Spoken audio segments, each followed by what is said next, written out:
Ellen White's Visions and Dreams, The Great Controversy Vision 3.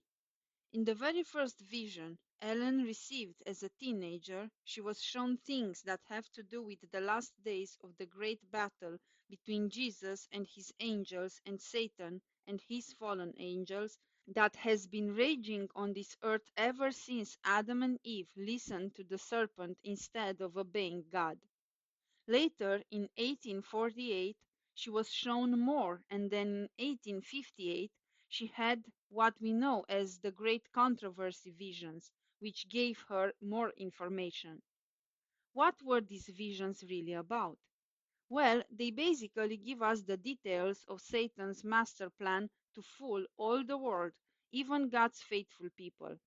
They even give us some of the very words of Satan, as she was allowed to listen into him talking to his angels and see him as he schemed and planned to defeat Jesus and trick people into following him instead of God. This is just what he did in Eden, and he has been doing it ever since. But now there is a difference. He knows his time is almost gone, and soon he will be stopped.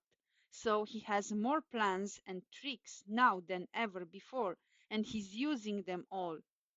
God knows we need extra help to see Satan's evil tricks, because now he makes himself to be an angel of light. In other words, he makes people think that his ways are good for them and true. He mixes some truth in with his lies, and then the people think because the truth is good that it is all good. Remember that rat poison is always mostly good grain. Satan was raging angry when Jesus showed his plans to Ellen, and she started to write them down for us to read and be warned. He tried to kill her right after the vision, before she could even get back home. A strange cold sensation struck my heart, passed over my head and down my right side. She was unconscious for a while, but awoke when they prayed earnestly for her.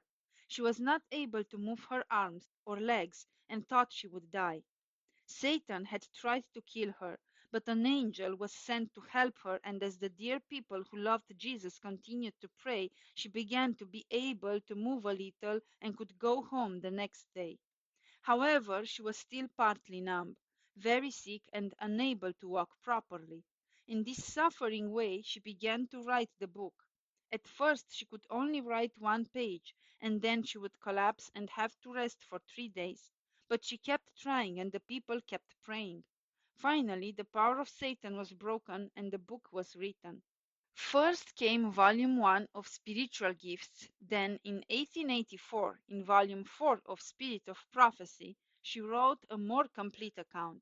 After she had been to Europe, she added some more chapters and information, which was printed in the 1888 edition. The 1911 book has some quotes changed, as the enemies of truth had been busy finding and destroying old history books that tell the truth about the Dark Ages and the Reformation. Some of the books used before could not be found. They had to use other books that said much the same thing. It is good to read all of these great controversy editions, as each has something the others don't have. It is like the four Gospels, they tell the same story but in slightly different ways. God does this a lot in the Bible, especially with prophecies. Now I want to tell you a true secret. Any time that anybody starts to read or give away to others the book of great controversy, Satan is angry. That is why you should pray before you read it, for Jesus to help you understand it and read it all through. Satan will make you busy or get your mind off on something else. I have seen many people read the first half of the book and say it was so interesting, and then just when they were getting to the most interesting part, they lose interest, get busy, and the book is thrown aside. Satan hates that book.